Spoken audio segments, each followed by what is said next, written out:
My crafting mojo is back, and not only do I have a lot of finished objects to share with you today, but I also have some baby knits.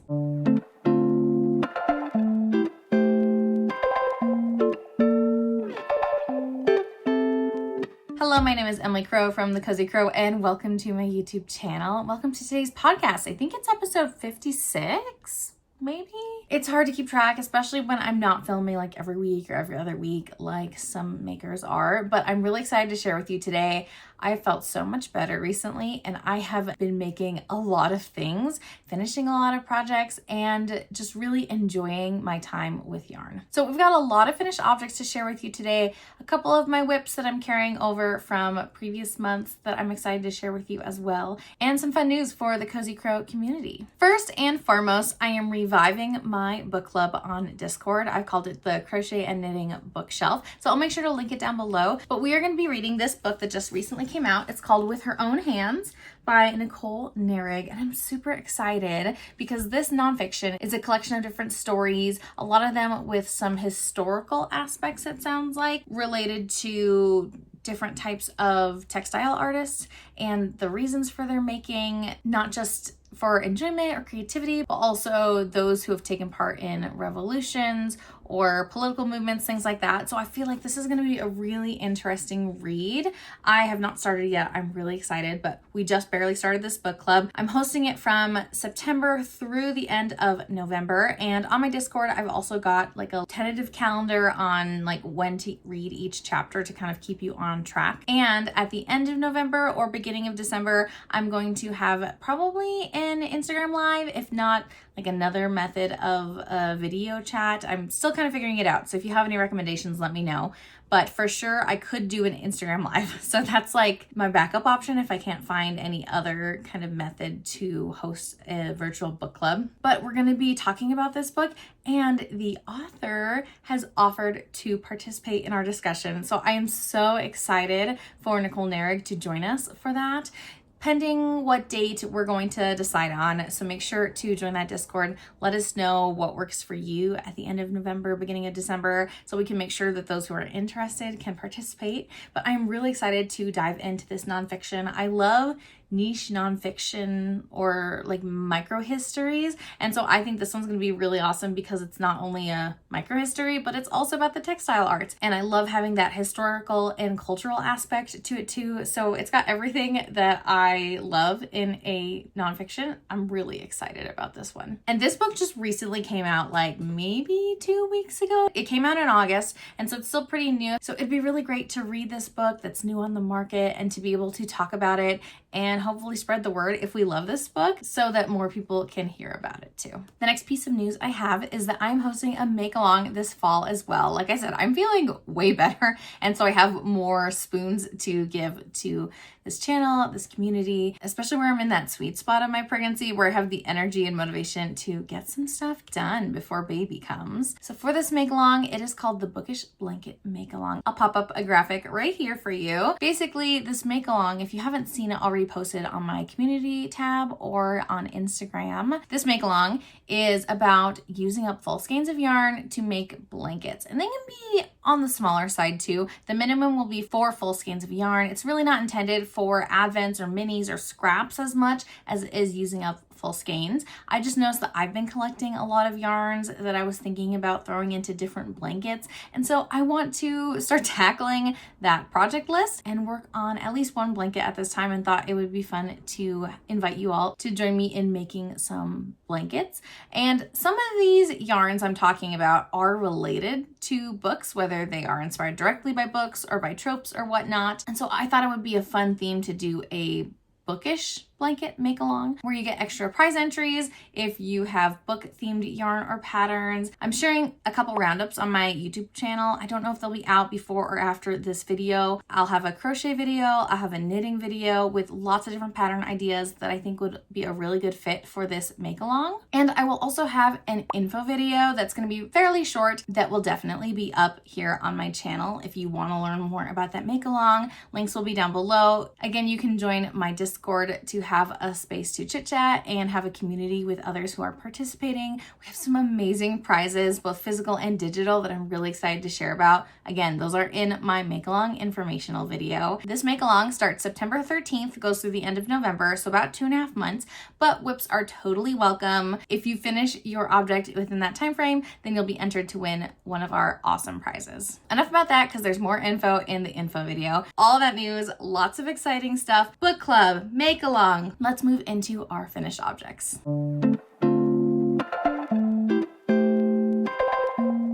I have so many finished objects. I haven't even counted them all because there's just so many things. And a lot of these were little quick makes, which was also really fun to do. But I also have one really long-term project I'm so excited to be done with. Okay, I'm gonna start with the littlest thing just so I don't lose it. It's the littlest gnome.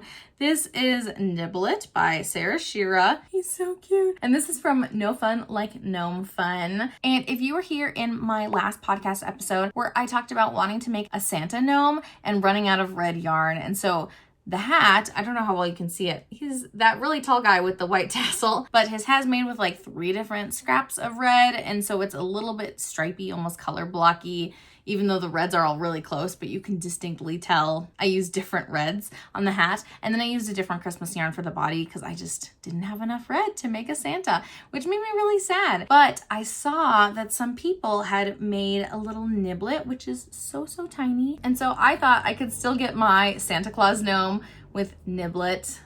Adorable. He's so small that his nose is just embroidered on, and then the beard is duplicate stitched on.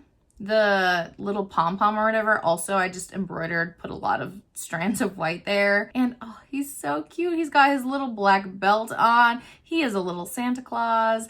And because I was using just the barest little hints of scraps, it barely used any yarn. So I can definitely make another one for my daughter because she's obsessed. I have taken kind of a break from knitting large gnomes for a couple months. And so I'm kind of feeling ready to get back into it. I have a couple gnome patterns in my stash that I'm thinking about, but I really need to get on that soon. So next month for my podcast, you should see my next monthly gnome, and it will actually be a big one this time. I won't do another small one, I promise, because I'm thinking about it ahead of time. But I also know that there's a couple mystery knit-alongs coming up. I think there's one in October and one in December for Sewrella. So those ones will also be on my radar coming up. So I just need to come up with a gnome for this month, and I think for November is the only other month that's not accounted for. And then I will have done all the gnomes in the Year of Gnomes Knit Along by Sewrella. I am doing good so far, so really excited about that. And he's just so tiny. Makes me happy. I have a ton of socks to share with you today, and I've blocked them all so they all look really nice and neat, but I finally finished my Flawless Flower Beds socks. So cute. Let's see, which one is this? This is my first sock because there's no mistake. This is my second sock where you can see that the bottom of my color work didn't quite match. I was missing a round, but the round I was missing on the front of my sock and the back of the sock are different. And I decided that I'd rather maintain the continuity of this white stripe in between each color section than duplicate stitching to kind of fix the issue, especially because it's not that big of a deal and I'm trying to let go of perfectionism. And I just really love how these socks turned out. I don't know how well you can see, but those colors, they're minis that had sparkle in them. So yeah, I can see it a little bit. Hopefully you can see it too. So cute. So reminder about the yarn. This is Candy Shop Yarns. They're crystalline sparkle minis.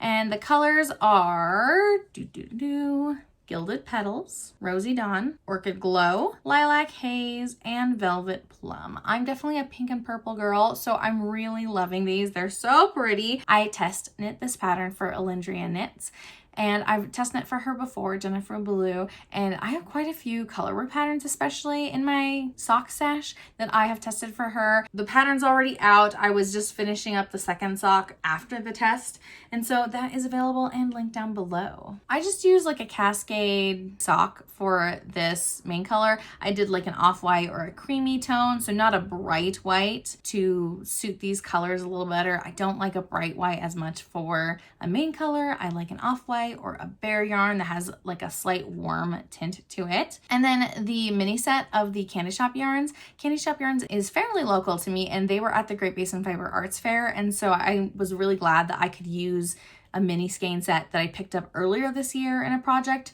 just like a faster turnaround of buying yarn and using the yarn. I really want to do that more. I have quite the stash, and when I'm not working as much, I will definitely be pulling from my stash and be really grateful to have this stash of yarn available when I don't have the disposable income for it. But since I'm working right now, I have the disposable income. I love supporting indie shops and indie dyers, so that's why I have quite a bit of yarn, but it still makes me really happy to be able to use it pretty soon after I purchase it. And so here is these socks. I'm really happy with them. I am too hot for knit socks right now. It is 90 degrees still today. I am melting. The next pair of socks you have already seen if you've seen this vlog on my channel. These are called Delectable Collectible. They are the mystery knit along pattern for Stephen West from this summer. And I'm really happy I was able to stay on top of these and finish them by the end of the make along, which I didn't do last time I participated a couple years ago. I knit the second sock over like months and months afterwards. So I did these 2 at a time on separate needles, just like in tandem. So I would do clue 1 on one sock and then do clue 1 on the other sock, just to kind of keep them in the same-ish spot. And that worked really well for me. And I'm really glad I was able to finish these. So if you haven't seen that vlog, I'll link it down below and up above. But here are the socks. Ta-da! I love this color palette. It brings me so much joy. Very much like a desaturated, summery desert vibe is kind of what I'm feeling from this. Most of these colors are from Lovejoy Yarns, who is, again, local to me. I've purchased them from a local yarn shop before. I'm pretty sure that all the colors except for this tan are from Lovejoy, different mini skeins that I've purchased from her. Most of them are from Great Basin Fiber Arts Fair this past year. Again, really happy to be using some minis that I've purchased recently. And then this tan, this beige color, you can see there's some speckles in it. This yarn is Wednesday in a Cafe from Teeny Button Studio. Taylor Swift inspired. I had this scrap in my stash for a little while. I had made a Maven top by Rachel Ray Emo in it, and I had a couple small balls of scrap that I could use. And so I was really happy to kind of fill out this color palette with that yarn. I don't know how well you can tell, but I ran out of the pink about halfway through, and I almost didn't even make it through this little stripe along the gusset. I had to pull out some like extra threads of that yarn that I had put in like my trash pile because of some reworking of the pattern. Anyway, you can watch that vlog if you want to hear more about that. I did some adapting of the colors. I really wish I had just a little bit more pink, but I only started with 10 grams because that mini I had already used before on a couple gnomes. I think that one, and then I made one for my daughter that was exactly the same but without a beard. So I made do. I do like the color palette a little bit more with the light peachy pink included in there, but I don't think the socks look bad without that pink peachy color on the foot. I think that they still turn out really cool. Lots of really cool textures. This was really fun. I think that if you are an adventurous beginner, that you could still definitely tackle this kind of a pattern, though the sizing with Stephen West patterns for socks don't suit my feet super well, but because I am an experienced sock knitter, I can make adjustments. With the make along, I didn't make as many adjustments in the moment because I just didn't know what I needed to accommodate for sizing wise, you know, if there was color work or whatnot that would require a little bit more circumference or whatnot. So I made do, though I definitely made some adjustments to this heel, and I really like how it fits. It fits a lot better now. But if you are not comfortable with making adjustments for fit, you could totally make these socks, but you might have things that you'd want to do differently the next time you'd make the socks, if that makes sense. And maybe that's just my experience, but when his stitch counts are like 60 and then the next size up is 72, that's a huge difference. And I feel like a lot of people have feet in that zone. And so not my favorite, though this pattern would not be too hard to adapt if you did not participate in the mystery knit along, and now you can read the pattern and make a plan, make adjustments because you know what's coming and what it'll look like. So I definitely think you could adapt this without too much problem. I think for almost all of it, except for the heel, because you're doing like these short row wedges, little triangles of short row garter stitch, Other than that part where the multiples are in multiples of 6 or 12, the rest of the sock is in multiples of 4. So you could easily make the sock a little bit smaller, a little bit bigger to accommodate the size that you're looking for. Definitely recommend. I think this is so fun as a way to do some really interesting textures and color play. Be able to participate in a community. Doing a make along is always really, really fun. And I would not wear a shawl that was this zany, but for some reason it's fun to have crazy socks. And so I will definitely get some good use out of these once it is cool enough to wear hand knit socks. The last pair of socks I have to share with you, I've got so much. This is going to be such a long podcast. The last pair of socks I have to share with you, I also shared in a recent video. It is my Pride and Prejudice extravaganza type video where I did a vlog rereading Pride and Prejudice, and I also read a handful of books inspired by Pride and Prejudice to kind of, I don't know, compare how retellings tell that classic story differently with different genres, different time periods, different types of characters, things like that. I also included a couple Regency related things. I had a Jane Austen puzzle I worked on. I watched the 2005 version of Pride and Prejudice. I found a Regency style dress, like a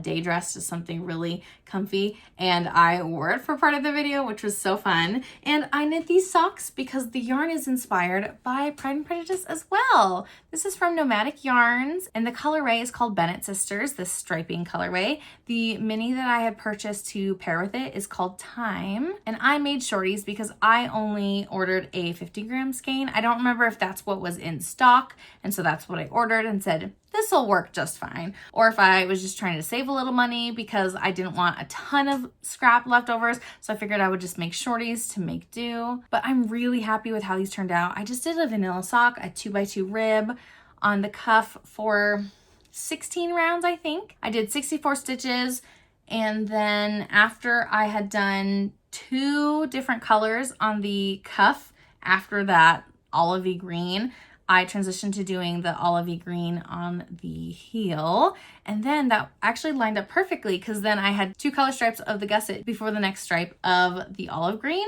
So it's nice and symmetrical that way, and it even worked out with the length that I like my foot. I had this olive green stripe and then 2 more stripes of color before the olive green toe. So it's just symmetrical all around. And I had asked over on my other video, my vlog, which color you think represents which Bennett sister.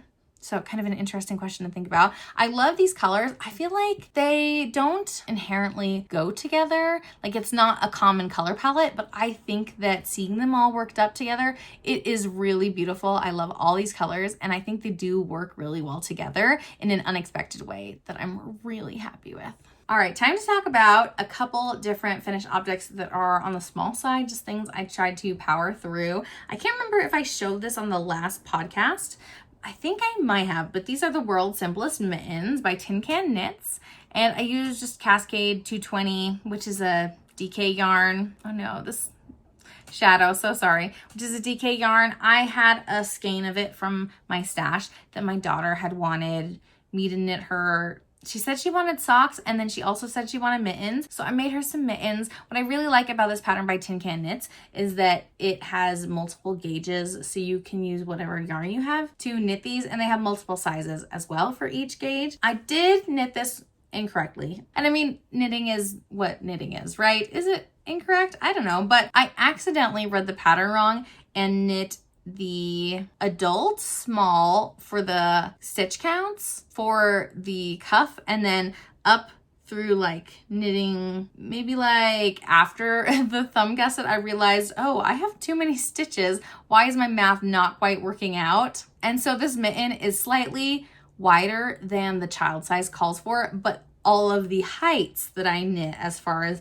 the cuff, the thumb, the height of the like body of the mitten, that's all based on the child size. Because my daughter is 4 turning 5, so she's kind of transitioning from toddler sizes to child sizes in a lot of things. And I wanted her to be able to have these mittens work for a while. The mittens she has now that I've made her are just too tight, a little bit too short on her especially. So I needed something with lots of reach. So trying this on, it was fitting my hand before I closed up the thumb and closed up the top of the hand. So that was like a little bit weird for me, but then I realized it's because I did my stitch counts wrong. So I have plenty of this yarn left. So I'm not sure if my daughter wants me to make her like a matching hat or if she does still want really thick, cozy socks. I'm not sure. I'll have to ask her, but these are pretty cute. Cascade 220 is just a really solid yarn that's really easy to work with, and I've never had issues with it. It's superwash and it's pretty affordable, so it's one of those like go-to that I feel comfortable knitting for my daughter with it, because it's not like this precious, expensive hand-dyed yarn that something could go horribly wrong with. Like if something goes horribly wrong with these mittens, it's okay. I can make her more mittens in this exact color even, and it won't be a big deal. I think the only other thing that you may have seen already, and I haven't shared this in a while because it hasn't gotten a lot of work on it, but this is my Rainbow Snake by Rhonda Mole, and I used Rikirumi DK. It's kind of hard to show because it's so big, but this is it all tied up. This last bit I didn't tie in, but because it got so long and hard to maneuver, I kept like looping it in on itself to make just like this compact ball of crocheted snake, to make it a little easier to maneuver around to crochet, because you're crocheting in the round in a very small circumference. So it got really fiddly. Doing this kind of tying up thing, it worked, I guess, but I just got to the point where I was so annoyed at this project. So I'm really glad that it's done, and I'll untie it so you can see exactly how long it is. I haven't untied it since I finished it, but this yarn was purchased from my local yarn store, from Harmony Rikirumi DK. I picked out this color palette a while ago, like sometime mid 2024 or early 2025. And my intention was to record the genres of books that I was reading. People have done like book blankets and whatnot. I didn't want to do something super big. I was thinking about doing monthly bookmarks with stripes for each color, and this yarn was just too thick as a DK weight, and it was just too stiff. It wasn't working well for what I wanted. So I decided to pivot, and I decided to make a crocheted snake just because I knew my daughter could play with it because she likes stuffies. So if all else fails, I know that it has a home to go to. But this is representing all the books that I read in 2024. If you haven't seen that video, I read 200 books, and I share all my statistics about it in that vlog, as well as other goals for this year for 2025. So I'll link that video up above and down below. Each book is represented by 3 stripes of a color. So right here, that dark blue, that is a horror that I read. This red is romance. This like mauve-y pinkish color is the bane of my existence, but it is fantasy. I read a lot of fantasy and ended up having to buy additional skeins of this and having a hard time finding it in store when I wanted it. And it was just like, that was another big reason for the headache of this project, but it's done. And for these like big stripes where I read multiple like fantasies in a row, for example, so it's just really fun to see the variety. I did this white color to kind of break up each of my months of how much I read. So let's see how long this snake got. Oh gosh. It's like how your intestines, you've got like dozens of feet of intestine inside of you, but you don't know because it's all smushed together. It's kind of the same way. This snake is crazy long. I don't even think I can show it on camera. He turned out so long. He's a very long boy. So I have it, let's see, doubled up on itself twice. And this is probably about 3 feet. So yeah, he's like a 12-foot snake. He's excessively long. I definitely didn't need to make him this long. In retrospect, I would have maybe figured out how long 200 stripes with 3 rounds each would be. Too late now. He's got his cute little tongue. This pattern is on the designer's website, so that's where I pulled from. And as I got closer to the end, I just looked at how many rounds it took to decrease for the tail. And then I worked my way backwards mentally and figured out on which book and which round of which book I needed to start decreasing to keep track of that. But yeah, I finished like 2.5 months worth of this in just like a week or so because I was just ready to be done with it. I needed something a little bit different. I thought it'd be fun to crochet. And then I regretted my decision to finish it so aggressively, but I was already committed and I just needed to be done because I knew that if I didn't finish, those angry feelings would linger. So yeah, it was just like a little bit finicky. And I think having to continually buy more of this like fantasy color was just so stressful and making this project feel a lot worse than it was. It really wasn't a bad project. I was just ready to be done. Very long term, very long project. But now I have this snake. Or my daughter has this snake because I'm sure she'll add it to her toy box. All right, last couple items that you have not seen before for sure. This is the Snowy Wheat Puff Crochet Hat by Brianna K Designs. And I'd had this on my radar for a while. You can look at the pattern for free on her website. This is a weird thing. I feel like a lot of crochet designers do the free patterns on the website, whereas knit designers don't do that. And I don't know if that's just the makers I've come in contact with, but it's an interesting phenomenon, let me tell you. This pattern is free on her website in many different sizes. I crocheted the adult small size. It's like slightly tight on me, though blocking definitely helped. It's very snug. And I have a pretty small head. Like I usually have to do the child large or the adult small size for hats. I can't remember how many inches around, but it's somewhere in like the 20 or 21 inch range. So definitely on the smaller side. I didn't check my gauge for this, so I don't actually know, but I expect that my gauge for the brim, especially where I was single crocheting in the back loop only, was just too tight for the pattern, whereas my gauge for the top of the hat is definitely plenty loose. It was fun to do a crochet project and to just do something different, and I'd wanted to work on this hat sometime eventually. It was in my queue in my head that like this was something I wanted to try out because I thought it was really cute. This yarn is frogged from a previous project. I'm not sure what the yarn is.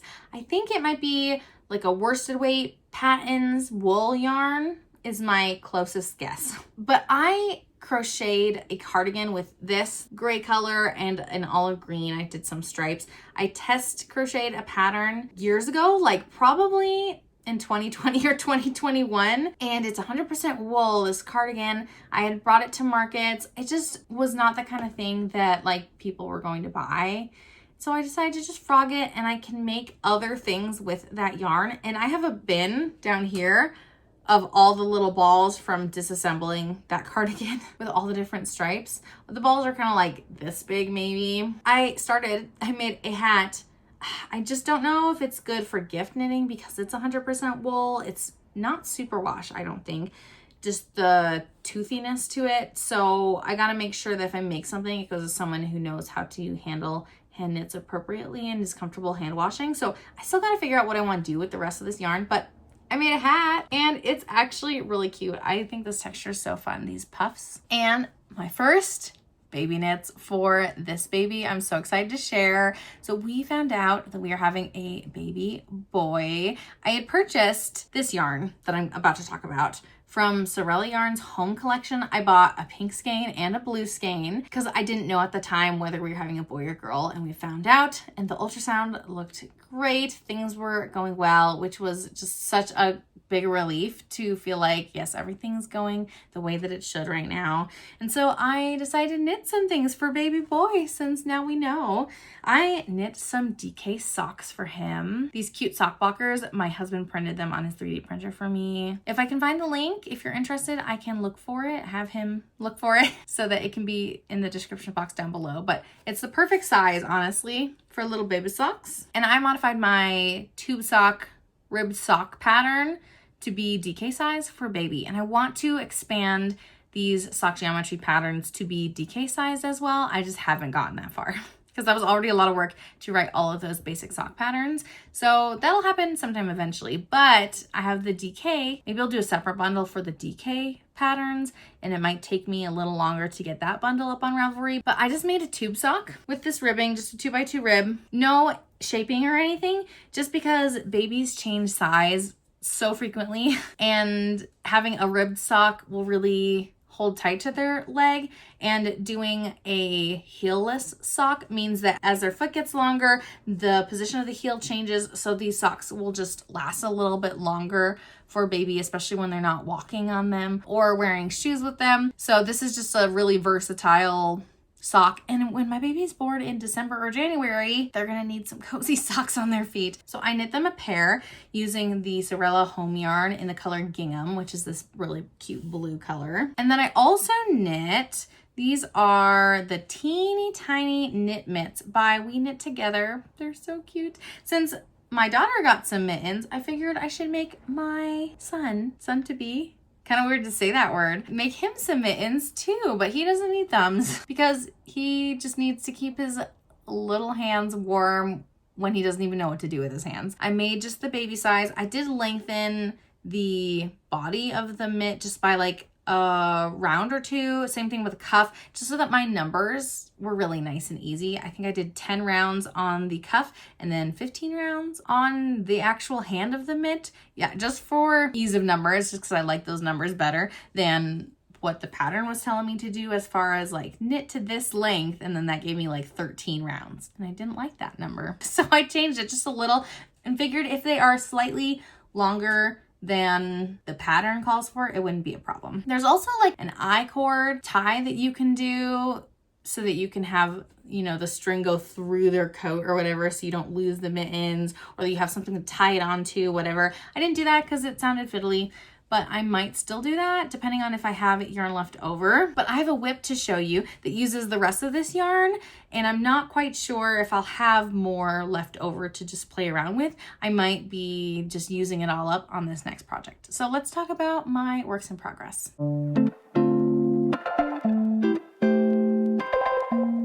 All right, so my final project I'm gonna make with this skein of home yarn from Sewrella Yarn is a muscle burra for baby boy. I am more than halfway through. This marker is the 7-inch mark. For the baby size, I think I need to knit 13.5 inches from the crown. So this is a little over halfway, and I've already done almost 2 inches beyond that, I would say. So I am well on my way to finishing this hat. Like I said, I'm doing the baby size. I'm not doing any other modifications because I don't have a baby head to like try it on and just to see if I want to do anything different. What I do for the pinhole cast on is I use a crochet hook because I find it easier to do a magic loop and crochet multiple stitches on that loop and then transfer those stitches onto a needle. And so that's what I did for the top of this hat. Did my increases as written, and we are well on our way. I started with magic loop method in knitting, and then when I got to the final stitch count that I needed for the hat, I switched over to like a small circular, but it's just kind of like a weird circumference that was hard to do. And so to get the circumference that's working all right for me, it's not ideal because I wish that I just had a little bit slightly smaller. If it was just like 2 to 3 inches smaller, I think that would be a little bit more comfortable for me, but it's working out okay. I did 2 of the smallest cords I could find for my chagu set and linked them together. I don't know if you can see, there's like a join right there. And then I also used the smallest needles I have on my chagu set, which are 2-inch needles, which are not my favorite. I like the 3 and 4-inch needle tips the best, but I'm using a US 3.25 millimeter needle, and that's also the needle size I used for both of the other patterns that I did. I used a US 3 for that DK. This is how much yarn I have left. Like I said, I just don't know if I'm gonna finish the total length I need. I think I'll probably be okay, but I might cut it a little bit close, so I might end up doing a little bit of frogging and figuring out exactly how long I can make it. If it's a little bit shorter than the 13.5 inches from the crown, I think it'll probably be fine. But I guess we'll find out. This has been really fun, easy stockinette project. I have enjoyed doing muscle burrows in the past, but this one is my smallest one. It's the only time I've done a baby version, and it's nice that it works up so quick. Also, the only time I've ever done a DK version. So again, works up pretty quick. This yarn by Sewrella Yarn. Let me see if I have my tag. Okay. This yarn by Sewrella Yarn, if you're not familiar, is their first line of manufactured yarn that they've done, and they've been talking about it a lot on their Instagram. And this yarn is an 80% superwash merino wool, 20% nylon. So it's good for socks with that nylon. It's more hard wearing. The feel of this, like if I was to compare these, the Cascade 220 and then the home yarn definitely is not quite as soft. It does not have as much drape to it. It's a little bit stiffer. We'll see after I block it, because again, this is blocked and this is not. But just the knitting experience is a little bit more stiff than I expected. But I wouldn't say it's toothy or rough necessarily. So I'm not sure if maybe it's slightly thicker DK weight yarn compared to what I'm used to, and so it's not quite as slippery, or maybe the fact that it's manufactured instead of being like hand-dyed yarn that's already been, washed a few times by the dyer themselves. And so it just feels a little different than like a 80-20 from a hand dyer, if that makes sense. So we'll see after I block it how I feel about this. Did I block my other? I don't think I've blocked my other projects in this yarn. So I'll just block it all together when I am ready for that, but it shouldn't be too long. And then this hat will be done for baby boy. And I'm to the stage where my ball of yarn can just go straight into my hat, and it can be a little bag, which is my favorite part of knitting a muscle burr. Okay, a couple other projects that you have seen before, but I've made some good progress on. This is my Grow Shawl Light, and I'm so excited. I made some really good progress the other day. I should have worked on a different project that I'll show you in just a second, but there was a Sunday where I just really wanted to work on this, and so this is all I did. Whenever I knit anything that day, I knit on this, and that's how much I knit. Isn't that wild? From that marker, that's like 5 inches? Maybe 5 to 6 inches. Crazy. So I knit a lot. I was able to finish this stripe of this green variegated color and then start fading in the pink, and I am probably halfway through the fading section. So I am not too far away from being totally done with this green variegated color.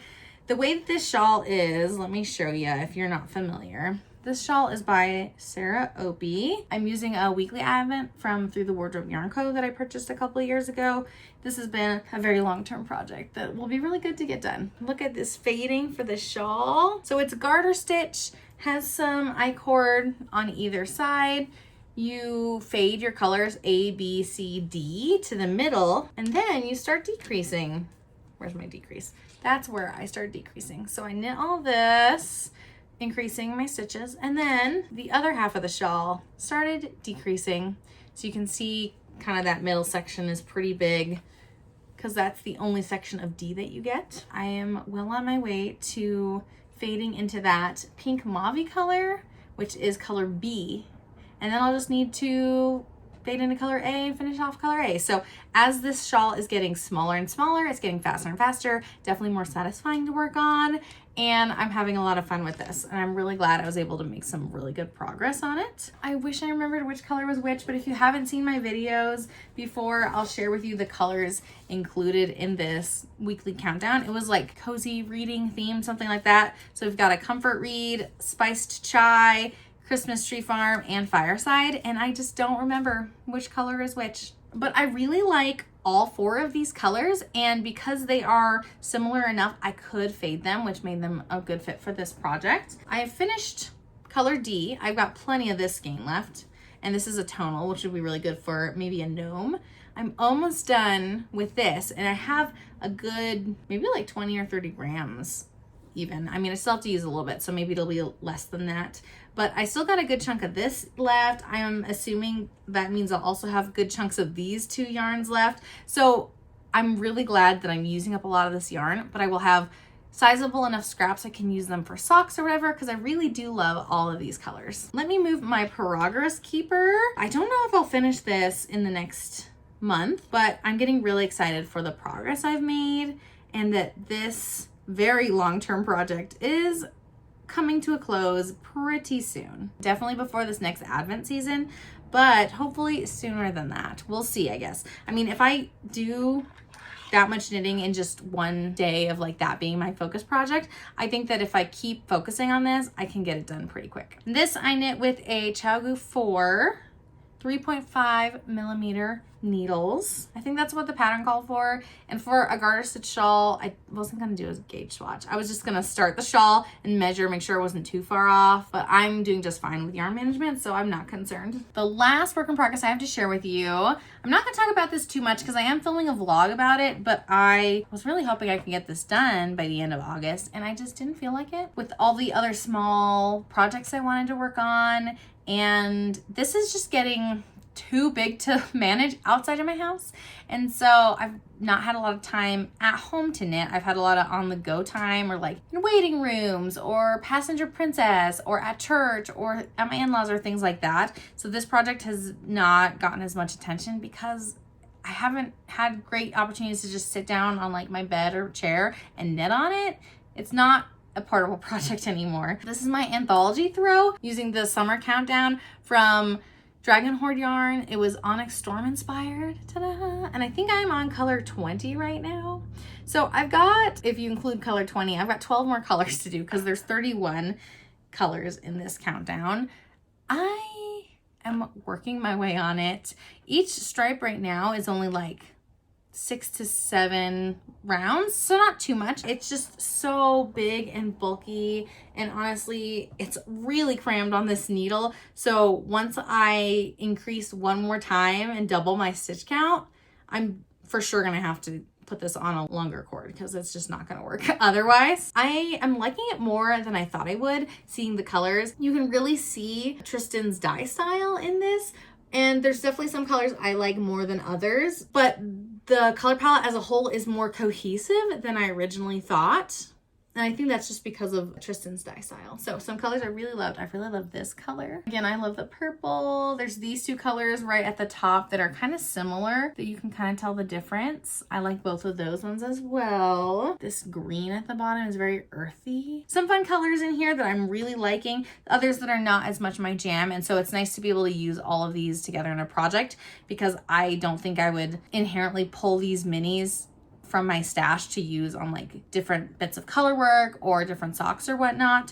And so this is like the best way to use up this yarn for me. I'm not sure if I'm gonna keep this anthology throw. I guess we'll see. If someone in my life really loves it, then I might give it to them, because I'm not super tied down to this. But yeah, I am filming a vlog of my knitting process, so you can definitely learn more about it and just follow along with my making there. Hopefully that video will come out. I would love to finish it sometime end of September, beginning of October, to be done with this project, just because it is getting so big and taking up a lot of my knitting time. So it'd be really good to get this finished, but no promises.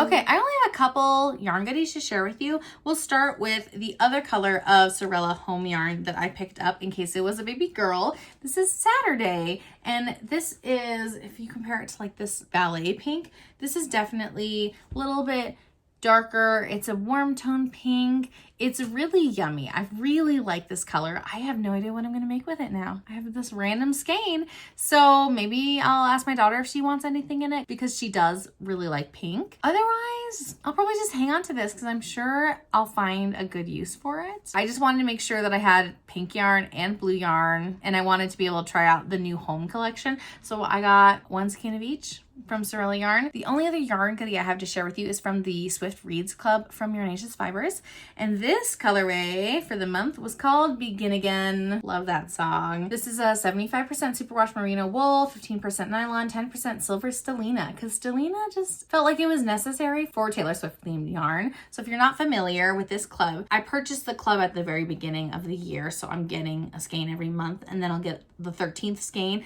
at the very end of it all. But you can still purchase the skeins monthly from her website if you are interested. But this yarn is inspired by a book that is inspired by a Taylor Swift song. So there's some inception going on, but I love yarn, I love to read, and I love Taylor Swift. And so it felt like the perfect mix of things that I love. So I'm collecting all these skeins, and I think I'm gonna make a blanket with all of them, though I haven't decided what I'm gonna do. I might do like 12 different squares and then use the last skein as like a border or something. Not quite sure. But I also want to do a vlog where I read all of these romances inspired by Taylor Swift songs.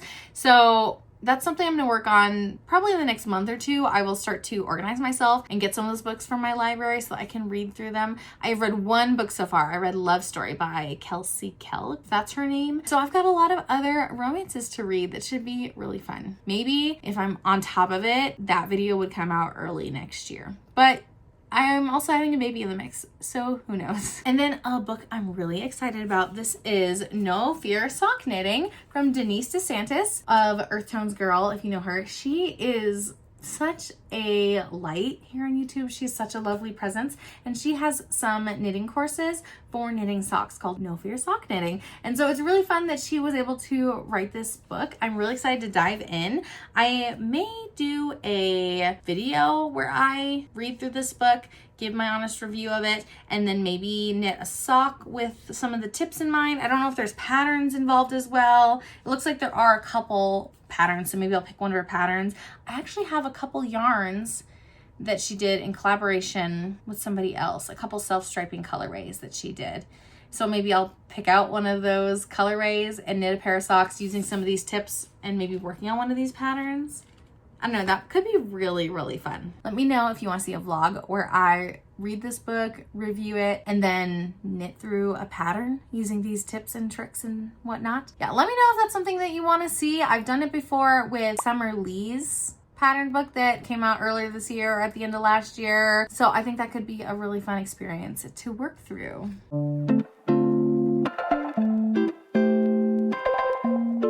All right, a little bit of chit chat about life. So yes, we are having a baby boy and the ultrasound looked good. So I'm really happy about that. I say I'm in the sweet spot of pregnancy where I have more energy than I did. I don't feel as nauseous. Food sounds good again, which is great. I've had some hip pain, but I went to a physical therapist. I've gotten some exercises and stretches, and I've been taking it a little bit easier. And so we're still doing good in that sense. Though I would love to get a little bit more active, especially as the weather's going to hopefully cool down soon. So I can do a couple hikes maybe into the mountains before things totally freeze over for the winter time. But overall, things are going pretty well in that department. I am 23 weeks along, so more than halfway. Nothing fits. I'm enjoying going shopping for things that make me feel good in my changing body right now. That's also been kind of fun, though it is still very much a work in progress, trying to figure out what works well, especially because it's still hot.